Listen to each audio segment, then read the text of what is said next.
Ladies and gentlemen, welcome to It's Rainmaking Time. This is Kim Greenhouse. It's very exciting to be doing a climate show with Joseph DeLeo. If you don't know about him, Joseph DeLeo participated in my first show on climate with Robert Felix and Dr. Timothy Ball, and it was the most powerful show that went all across the world and is still going across the world from last year. I've invited Joseph DeLeo back because he is so knowledgeable about climate and all the different areas of climate. He has one of the most popular websites on climate in the world called icecap.us. Joseph DeLeo was the first director of meteorology at the cable TV Weather Channel. He has over 30 years' experience in professional meteorology. He was the chief meteorologist at the Weather Services International Corporation, and he was senior editor of Dr. Dewpoint for WSI's popular Intellicast.com website. He's also been a college professor of meteorology at Lyndon State College. He's authored and presented a number of papers, as well as published a book focused on advanced applications enabled by new technologies and how research into ENSO and other atmospheric and oceanic phenomenon has made skillful seasonal forecasts possible. He is a certified consultant meteorologist, and he is elected a fellow of the American Meteorological Society. He served as a member and a chairman of the American Meteorological Society Committee on Weather Analysis and Forecasting. He is one of the most sought-upon people in the world to understand the context of climate, and recently with Anthony Watts, he has just authored Surface Temperature Records, a policy-driven deception, a blockbuster that will definitely introduce you to the deception that's going on with climate and weather. Let me say no more. Welcome, Joseph DeLeo, to It's Rainmaking Time. Good morning. Good morning, Kim. Thank you. Thank you for being here.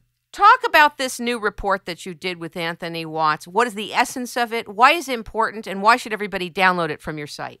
Well, after the release of the emails in the UK and what is now called ClimateGate, those emails came out of the East Anglia University in the UK and were very damning to the scientific community that has been a proponent of man-made global warming. Our government and the EPA try to distance themselves from that report and from the IPCC in Congress, and pointed to NOAA and NASA, our own government agencies responsible for monitoring global temperatures, as being their sources of data because their data was so reliable. Both Anthony and I have been working for a number of years uncovering all of the issues with all three databases. Those are the three centers, the one in East Anglia University, NOAA's in Asheville, North Carolina, and NASA in New York City, where they compile global temperatures and each month announce what the month average temperature was globally and how it ranked. Now, we found they all suffered from the same issues, and we thought we needed to publicize the problems that exist with the NOAA and NASA databases to show that we can't trust those to make important policy decisions, especially ones that are going to cost a lot of money for corporations, but also for individuals at this time, especially with the economy under such stress. But I have a question, because the audience could feel for a second that maybe this is a partisan agenda that you have. Is it a partisan agenda? Is it pure science? What is your main issue with NOAA and NASA and East Anglia? Our main issue is the misuse of the science and allowing issues to persist that produce a bias. And it's not partisan. The people I've worked with are not any particular part of the spectrum. There's a wide range from far left to far right to center. This is not a partisan issue. For some reason, it seems like in the traditional newspapers and broadcast agencies that it's translated as a partisan issue in the way that the area of climate is being spoken about. Mm-hmm. For example, a president gets up and says, the issue is resolved. Al Gore says, the issue is resolved. The science is settled. Why isn't the science settled? For one, the factors that really drive the science are not well understood. The climate models are failing miserably in a lot of respects. They did not foresee the drop of temperatures in the last 9 years. We did see a blip up this year due to El Nino, but temperatures had been declining from 2001 to 2009, and even Phil Jones of the East Anglia Climate Research Unit admitted to a cooling of 0.12 degrees Celsius globally. What does that mean to us?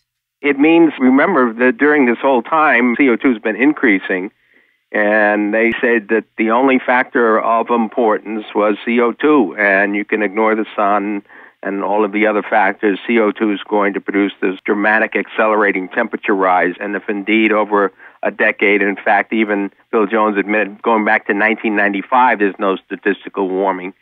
There's no warming, even though CO2 is increasing, then CO2 can't be driving the climate bus. It can't be the only factor that we need to worry about. There are other natural factors that are overriding any influence of man. Talk about that because, when I was growing up, Joe, I always remember reading and hearing about the danger of carbon dioxide, CO2. Is it dangerous? Is it not? Give us the essence of what it is and what it isn't so we get it. Because most of us are scared of it. We grew up hearing it's terrible. When we see these pictures of these belching smokestacks, even though the smoke that comes out is not, for the most part, anything but water vapor that's condensing, carbon dioxide is an invisible gas, it is not producing a significant effect on temperature. And in fact, it is a tremendous benefit. NASA identified over the last 50 years a 30% increase in crop yields with 10% more arable lands due to CO2.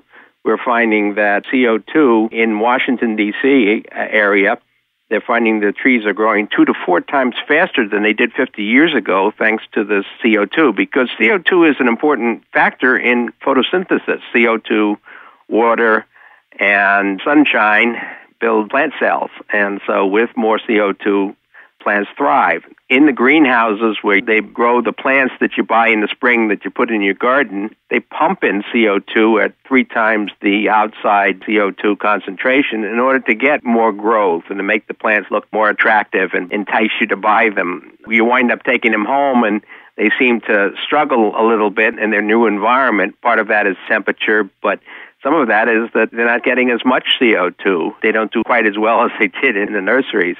In a classroom setting, or say in an auditorium at a school, or during a talk at a conference where there are hundreds of people present, they've measured CO2 concentrations as high as 5 to 10,000 parts per million, and the atmospheric concentration is about 390 parts per million. So it gets very high in some locations because we breathe it out. We emit it in combustion, but we also are a significant source ourselves of the CO2. And it's not a pollutant, it's a plant fertilizer, and we've benefited from it. We've probably fed tens of millions of more people worldwide because of the increase in CO2 in the last 100 years than we could have had CO2 remained at very low levels. If that's so, and I accept that that's so, and I've done other interviews which have demonstrated the science of that, how is it possible that the EPA last year deemed it a toxic pollutant? I mean, that's frightening. Well, the EPA's finding was based on an analysis done by a team that had an agenda, and the agenda was to continue the effort to control carbon and also to control how we use energy and energy sources. The EPA is, despite many tens of thousands of comments back to their proposal, their proposed endangerment finding, challenging them on all these issues, stood their ground and proclaimed it a pollutant requiring regulation and control. There are a lot of lawsuits underway to try to block that. I think they need to be thrown out, and I'll tell you why. They just allowed the spraying of toxic chemicals in the Gulf, and they did nothing about it. Nothing. That actually made the problem worse. Now they're telling us that carbon, something we breathe out and plants use for nutrients and food, is toxic. It's crazy. This is crazy, and this is the basis of this new cap-and-trade system. This faulty seed, this lying, deceptive seed of information is the underpinning, the underbelly of this new cap-and-trade system. And if people get that this is a falsity, they will get that the entire system that they're building, that they brought in the head of J.P. Morgan Chase Did you know that? A woman who was the architect for the derivatives market with one of the architects of Enron to help create this carbon system. Yep. That's pretty bad. I'm not even involved politically. I'm an environmental advocate. I've always been concerned about the environment. You're talking to somebody who was in shock learning what I learned on the last maybe 200 or 300 hours of research I've done.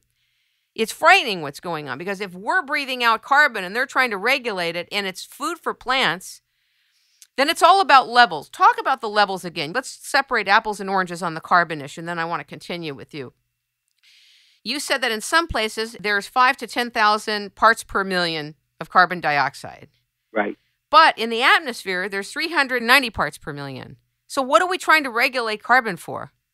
Is there such a thing as a dangerous level of carbon dioxide? And if so, what is it? It's never been reached, but they think it's something like 14 or 15,000 parts per million. We do know that in submarines, it's between 6,000 and 11,000 parts per million because the air is trapped in there.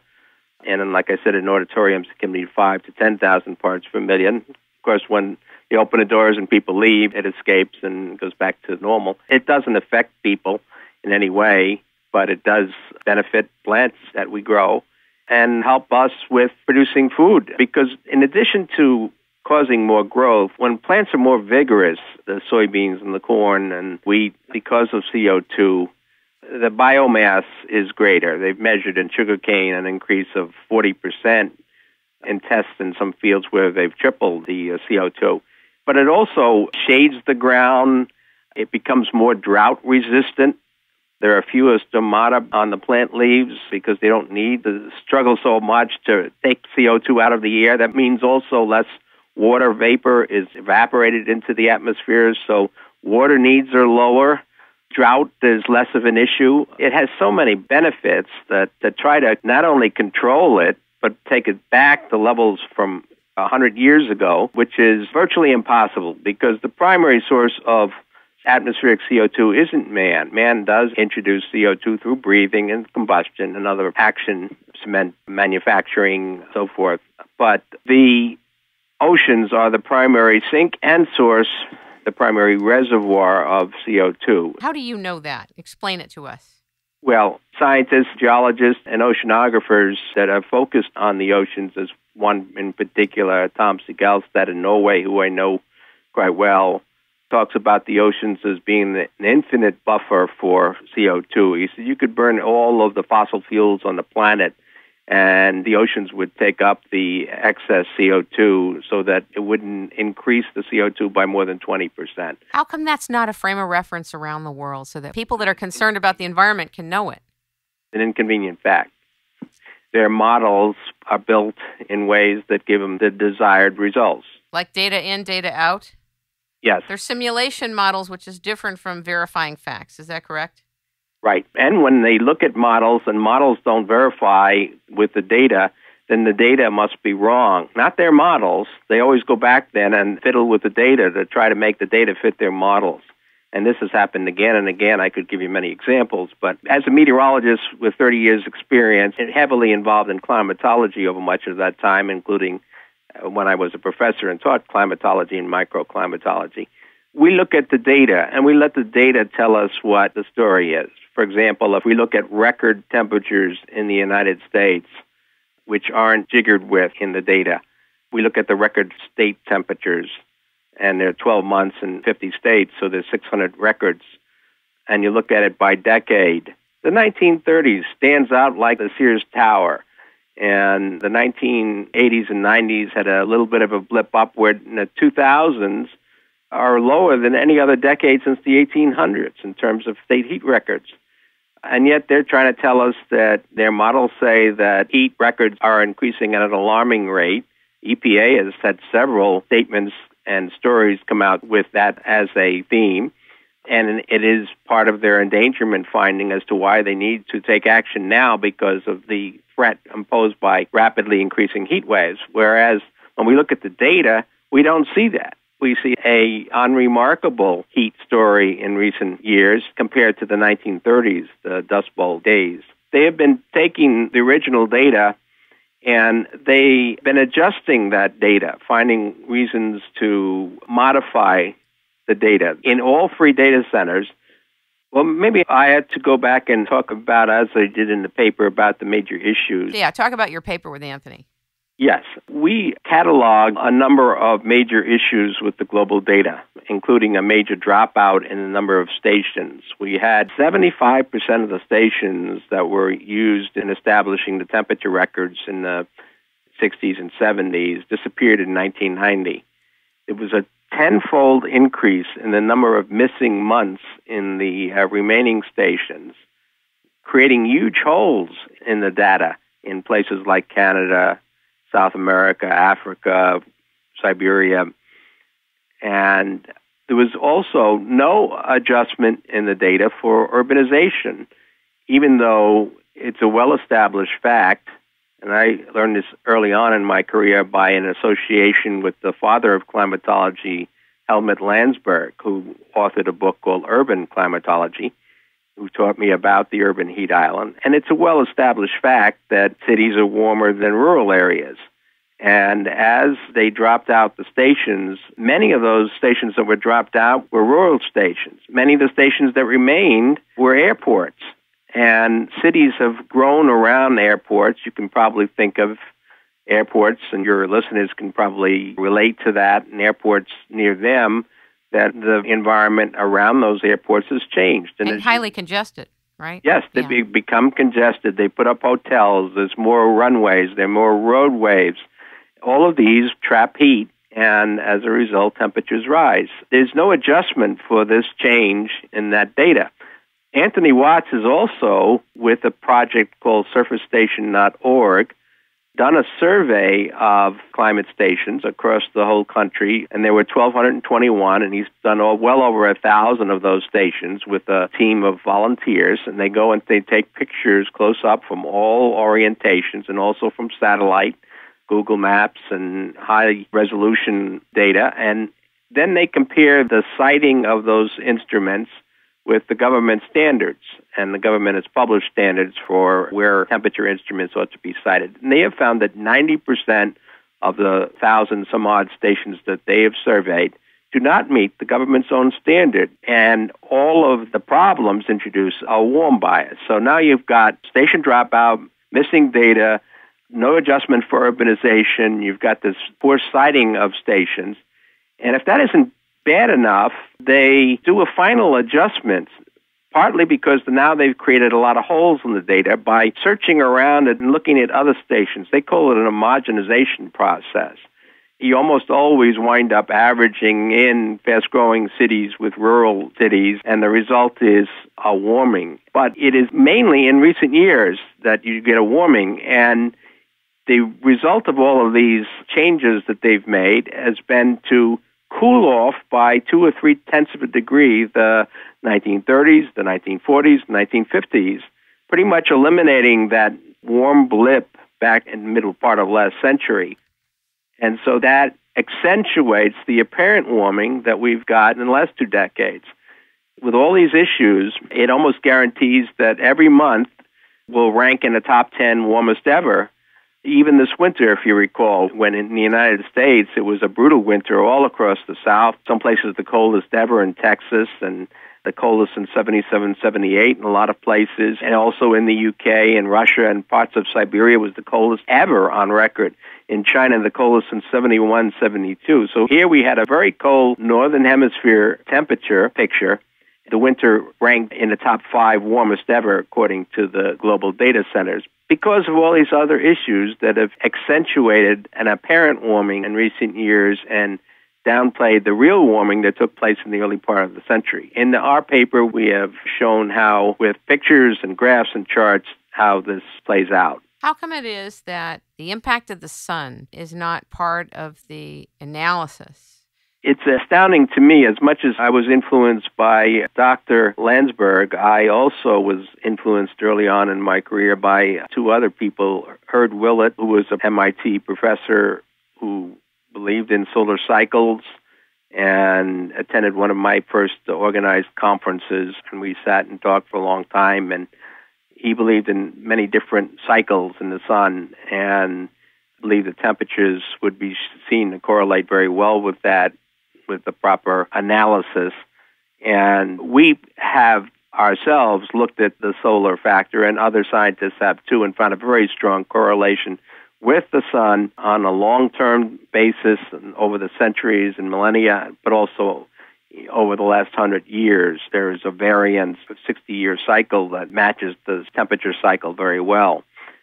The other person who influenced me was Jerome Namias, who was the first director of long-range forecasting at the National Weather Service back in the 1950s. He then moved on to Scripps Oceanographic in California, where he was the director. And he told me about the importance of the oceans. We already knew a little bit about El Nino, but he said, even the mid and high latitude ocean is characterized by large warm and cold pools that tend to persist for a long period of time. And they kind of anchor the jet stream so that you wind up with a predominance of, say, cold temperatures, as you've seen in the western United States this spring and early summer, and warm temperatures in the next downstream ridge over the eastern U.S. as the 100-degree temperatures that occurred in parts of the east in recent weeks. And last year, a very different configuration of the jet stream when the temperatures were different. So the oceans, we believe, are driven by the sun. The sun drives the oceans to go into these modes, and the sun and the ocean work together to control the weather that we... The weather or the climate? Both. Okay. The climate, for sure, weather can vary. Last winter was one of the colder winters for the U.S. as a whole. We averaged 2.2 degrees Fahrenheit below normal for the U.S., for the lower 48 states. That's a rather significant cold winter. But there was some breaks in that. That's weather. What's the difference between climate and weather? Because we talk about them often synonymously. Climate is what you expect, and weather is what you get, I guess, is the easiest way to put it. Climate is an average or mean and range of conditions for a given location for a particular time of year, whereas weather is what actually does take place and can vary, as you know, very much on even day to day. Weather can be very different from the normal, and that's basically what they're looking at. They're looking at departures from the normal.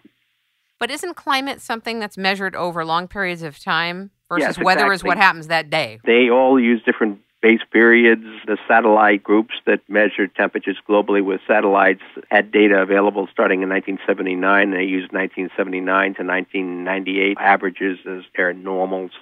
NOAA uses the whole data period from 1895 to the current as their normal, the average during that time, and they compute an average temperature for a location or for the world and compare it to that long-term average. And that's what they focus on for climate change, is what they call anomalies or departures from average. I have a question about the solar cycles, and then I want to go back and talk to you about cement and greenhouse gases again. What I've heard is that the solar cycles directly connect and relate to tremendous cooling or tremendous heating. Is that correct? Yes. Do you know what solar cycle we're in now? We're in cycle number 24. First one they started counting was in the 1700s. Cycle 23 lasted 12.7 years, which is 3 years longer than the prior two cycles, 2 to 3 years longer. Very unusually long and quiet cycle. We had over 802, I believe, sun-spotless days, days where even with the best satellites on many places around the world, we couldn't spot a dark sunspot on the surface of the sun for a calendar day. And what does that mean to us? Well, sun-spotless days and long cycles are characteristic of a cooling climate. We saw such a behavior in the early 1900s. We saw a mini version of that in the 1960s and 70s, which maybe accounted for the cooling that we saw then, but a much more significant solar quiet period in the early 1900s, but especially the early 1800s and late 1700s, a period that was called the Dalton minimum. Is that a solar minimum? Solar minimum, right. Even the peaks of the solar cycles were very low with not many sunspots, and so there was less output from the sun. It was a period of cold weather. It was the age of Dickens when children played in the snow in London on a regular basis in winter, and even the Thames River froze over from time to time. Well, in the last few years, you've probably seen in the news pictures of snow in London and England, and people saying, we're not used to this, what's going on? it could be the sun is a factor there. Do you think we're headed into an ice age like Robert Felix does? Or do you feel that we're headed into challenging times that are getting colder and colder? What's your perspective?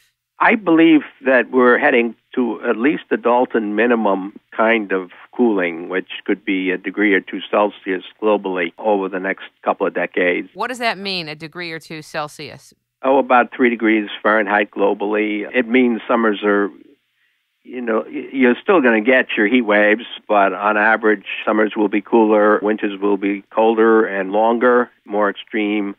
There'll be plenty of snow, and snow in places like last winter where you don't often get snow. The issue is that cold is much worse than warm. They want to stop carbon dioxide and stop this dangerous warming that's measured in tenths of a degree. The average person could not tell the difference between 56 and 57 degrees, and yet they want to tell us that's catastrophic in that kind of a global average mean temperature change. But 3 degrees cooling is significant, and what it would do, probably the worst impact would be on agriculture. I was going to say crops. Crops, because you get longer winters, and that means that you get late frosts, and they have to replant, and then you get early frosts, and maybe it catches the plant before it's mature, and the Dalton minimum, and even more so the Maunder minimum, which was an even deeper solar minimum in the 1700s, is characterized by a lot of crop failures and famines worldwide. So we're preparing for the wrong stuff, really. Yeah, most of us are preparing for massive heat. First of all, it's not happening. Second of all, the data is simulated data. It's not the real data.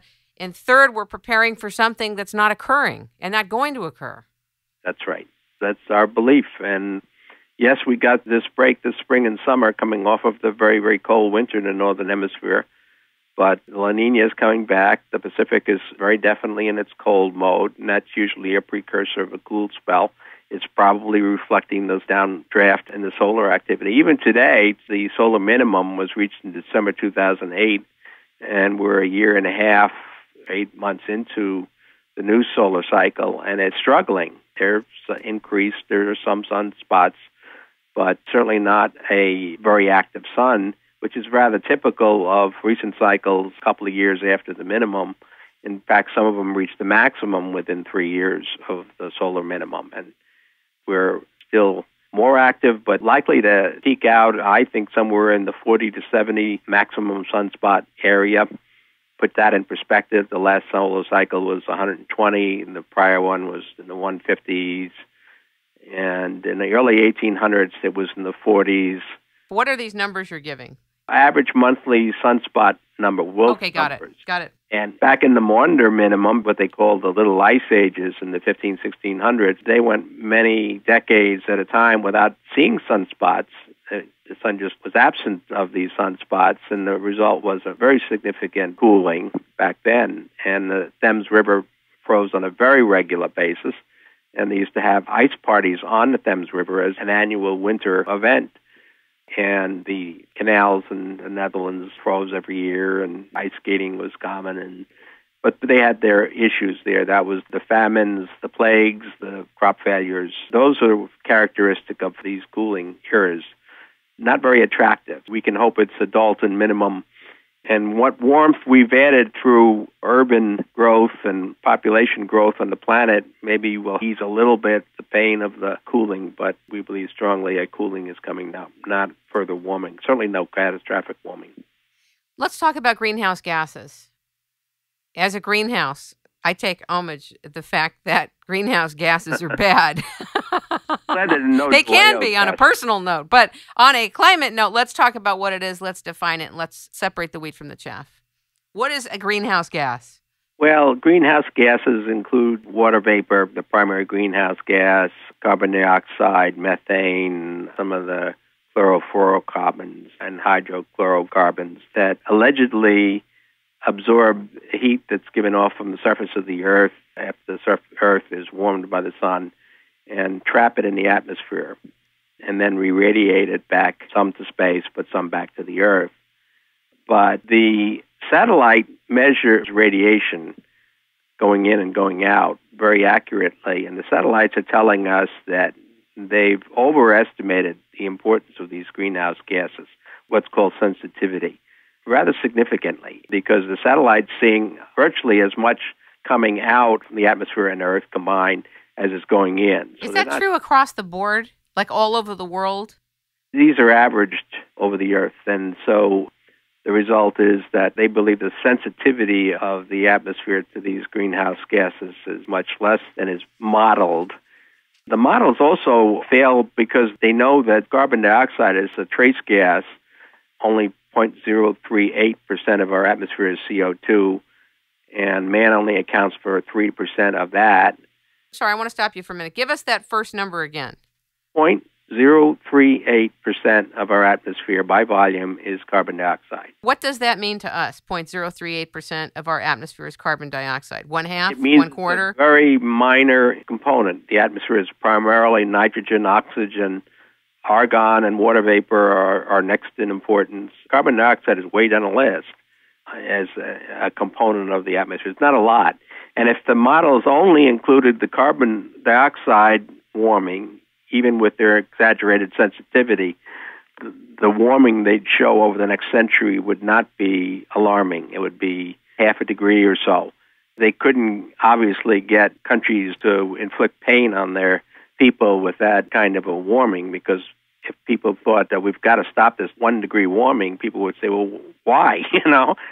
It's hardly noticeable. But so they built into these models a lot of what we call positive feedbacks. They say, well, when you warm the atmosphere, you increase the water vapor and you change the cloud picture. And these work together to trap even more heat and amplify the warming. You get a lot of high clouds, which reflects the Earth's heat that's trying to escape, and the result is a much amplified warming. That's how you get your models that predict 11 to 13, 14 degree warming, over the next century. But these models are failing. In the first decade of the century, we've seen a cooling. So even one of the key lead authors of the IPCC report and a major player in this climate community, Kevin Trenberth, who works for the National Center for Atmospheric Research and NOAA, said it's a travesty that we can't explain the lack of heating. I'm sorry I'm laughing, but after you look at every single aspect of this, it just turns into a theme, an agenda theme, and it's very hard to digest because you have falsities at every level of this, every single level. Most of the public has digested this all as climate facts. Climate realities. We have to control the climate. We have to fix the climate. And then this is all kind of thrown in like a soup. The climate change is now a condition and a problem. It's not a cycle. Right. We are terrible as humans to, quote, kill the planet. I love the planet. I love animals. I love plants. I love nature, just like you and everybody else. Most people love the earth. I've been an environmentalist all my life, as have you. I'm a conservationist. You should see what I do to try to maintain minimal energy usage around my home with insulated siding and insulated garage doors and front doors. And we're very careful about the energy that we use. We burn wood in the winter to supplement. We recycle everything. We're as much in favor of being good stewards of our environment as anyone associated with any of the environmental groups. But that doesn't mean we're not going to look objectively at the data and report back what we find. I've just heard that there's a bill in Congress to now tell us that we cannot use certain light bulbs, that we can only use a certain kind of light bulbs, and even the light bulbs we're now going to be instructed and forced to use are toxic. They're totally toxic.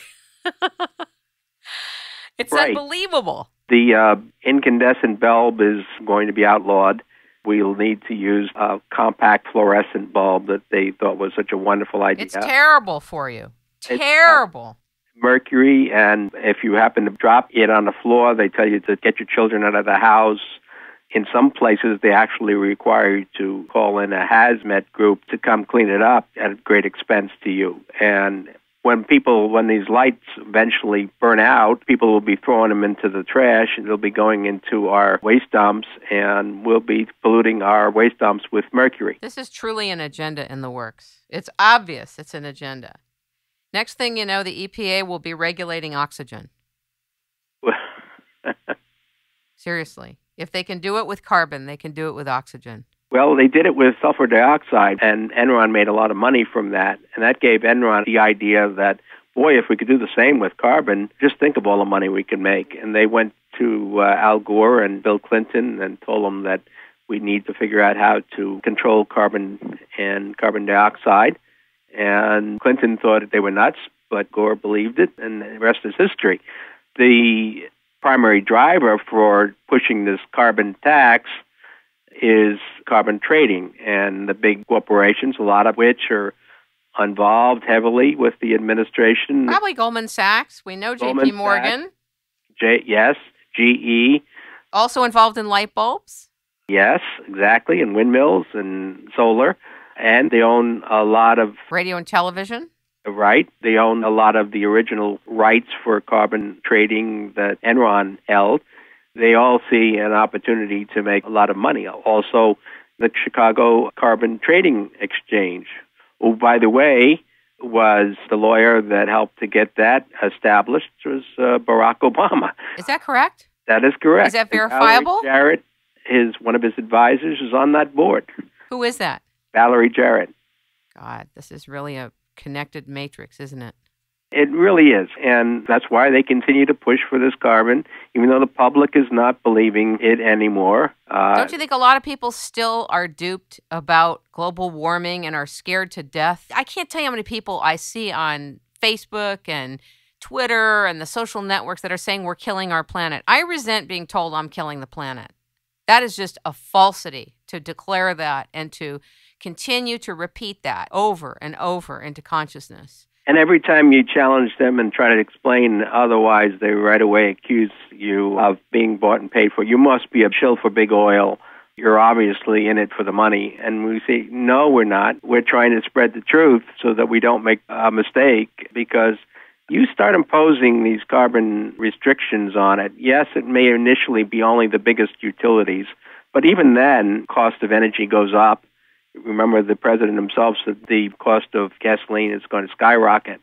Gas is going to skyrocket, and it will. They've estimated increases in the cost of energy of 70% or greater, and that affects everybody. That's a tax that affects the poor and middle probably more than it does higher income individuals. And it's not a real tax on you directly. It's an indirect tax because your cost of energy goes up. But when the cost of energy goes up, and never mind the fact that eventually the regulations will spread to smaller and smaller emitters so that eventually even churches and supermarkets will be paying taxes and will have to be filling out paperwork and have controls imposed on how they operate and what energy they use and so forth. But as you increase the cost of energy, there's a domino effect. Absolutely. Cascading. It's not a value-added tax, but in actual fact, it almost is, because it costs more for factories to produce what they produce, more to get the goods to the factories and from the factories to wholesale and retail stores because transportation costs are higher. It costs more for these stores to operate because the cost to warm and cool the stores goes up. And if they have an extra tax on them imposed because they're big enough Walmart to emit enough CO2 to cross that threshold. Who's imposing the taxes? No one is imposing the taxes. Well, the EPA would regulate the levels at which CO2 must be kept, and there'll be penalties, and which are basically taxes imposed that will go to the government. That's terrible. Terrible. It comes from our pockets, and even though they will say, we never increased your income tax, yes, but the cost of living, I've seen estimates from anywhere from a couple of thousand to as much as $6,000 per family per year more from, we used to call it cap and tax rather than cap and trade. Well, they got smart and they found out that the public didn't understand what cap and trade meant, and we were using cap and tax. It made it look like a tax, and so they call it something, the American Power Act or Clean Energy Act. Or it's terrible how they've hijacked the environmental movement. Terrible. Right. It's a disgrace. When I think about they're going to force us to use toxic light bulbs, right, that they pour terribly toxic vile materials into the Gulf. The EPA let that happen. And then they turn around and they call carbon a toxin. This is a fraudulent organization. I can't even believe we allow them to exist. You know, as much as I'm all for alternative energy, and I think there's some promise in solar and locally in wind, wind power is a major issue, and it helped create the problems that they have in Europe because they all bought into the green agenda and pushed for solar and wind power. I can see the attraction, can't you? Sure. At the conceptual level.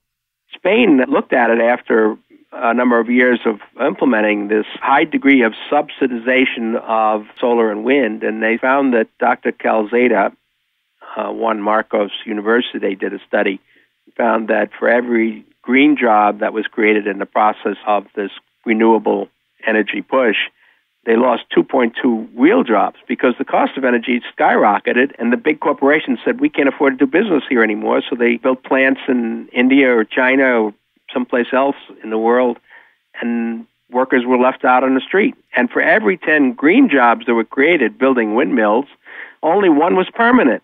Because once you build the windmills, you don't need the contractors to stand around anymore. They have to wait for the next opportunity. And they found that the unemployment rose to 18.7 or 9% in Spain, and now they're backing off of that. A similar experience in Denmark, a similar experience in Germany, Italy. I spoke to at a conference a scientist who did a similar study and found the same results in Italy. But worse than all of that is the environmental movement has been totally silent, especially the World Wildlife Fund and the groups that deal with animals, on what windmills do to bird life and bats.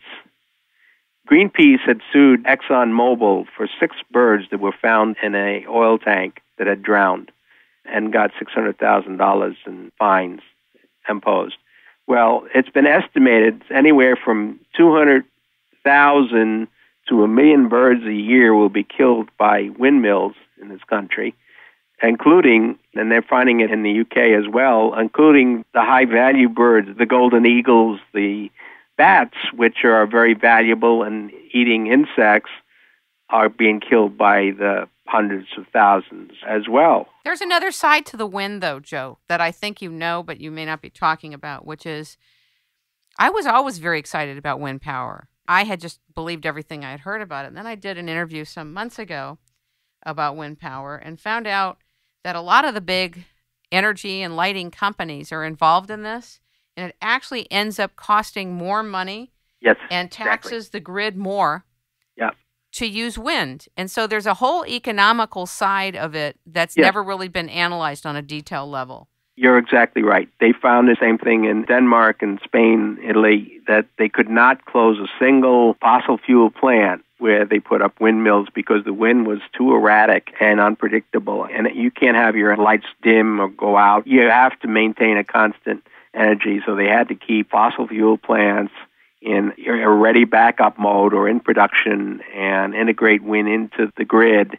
The CO2 emissions from these coal and oil power plants in their less efficient modes actually resulted in an increase in the CO2 by 36% in one country and 50%, I believe, in Denmark. So it didn't solve the problem of CO2. It killed birds and bats, but it underdelivered on the amount of energy it provided and cost jobs and didn't save any fossil fuel. So as much as I was an early endorser of wind and solar as a supplement, always thought of it as a supplement, not as a primary source, but I have cooled a lot on wind power as a reliable source. Perhaps in the middle of the desert, along with solar panels, it makes sense, but not anywhere near people. There are also health hazards. They've found wind turbines make a humming noise that causes people to have headaches, migraines, not be able to sleep. I didn't know that. Yes. I didn't know that at all. So that's another downside to the wind. But I'm for Tesla, the work that Tesla did. I'm for advanced energy systems and methods. And I'm a big believer that energy really was created to be free and that this shouldn't even be used in a form of accounting. It's absurd. We live at a time where we should be living as human beings in a very advanced, highly matured, evolved way. And there's no reason to have a cost associated with energy. It's unnecessary. And with the physics that's now known, the biophotonic work, the things that we now know in electromagnetics are so advanced, and even the information that's kept from us that's very advanced by DARPA and others, we really have everything already. Energy should be a non-cost item. And I don't just believe in setting up more of the same of something that continues to grow and escalate in its cost. It's unnecessary. I'm very much interested in establishing a parallel economy that doesn't function from the same paradigm of thinking that we're entrenched in. Because what you and I are really talking about is separating the wheat from the chaff, apples from oranges, making distinctions, making things clear so that people can see the real light of the situation. Right. And not be smothered by and ingesting a falsity about what's happening. But the reality is that energy doesn't have to have a cost. That's the first part of a new paradigm. Why does it have to have a cost? And if it does, it should be so inexpensive if it's advanced. It doesn't have to be expensive. And there you have, when you have an economy of scale and you have a paradigm that uses the Tesla technology. I mean, there's a reason why Raytheon filed for the patents of Tesla when he died. Took his weather engineering, took a lot of his patents, and the military industrial complex owns it. There's a reason. There's a reason for that. And so we all talk about renewables, but can you imagine that the sun is left out of the equation of weather and climate? And you and Anthony Watts wrote up about these surface stations. They don't even tell the public the true state of these stations, and that all this has to be dug up and put together and found out and explained to the public. And yet many people are going to be completely hypnotized by what a presidential leader will say or what a regulatory agency will say. And here we are at a time where what we're talking about is a potential for mass enslavement. And we live at a time where we can do better. We can do a lot better. A lot better. I agree with you. What is your wish for the next few years? What is it that you would like to see happen? I would like, as one of the professors at the University of East Anglia said, that ClimateGate turns out to be a turning point, a game changer, and researchers become more upfront, open, and explicit, and we start looking at the reality in terms of the real drivers for climate, that we also stop this nonsense of thinking we have all the answers on energy, and the answers are batteries that go into cars, as if the electricity that feeds the batteries isn't produced by a fossil fuel plant, a nonsense there. That we incent corporations like Raytheon to move the ball forward in developing the true alternative energy sources, improving the solar. Some improvements have been made in recent years that make it much more efficient.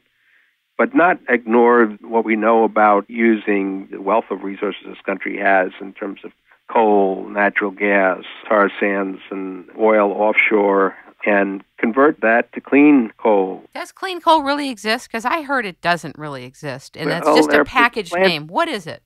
There's a plant, I believe, in Montana. The technology exists to gasify or liquefy it and produce clean fuel, natural gas, basically, from coal.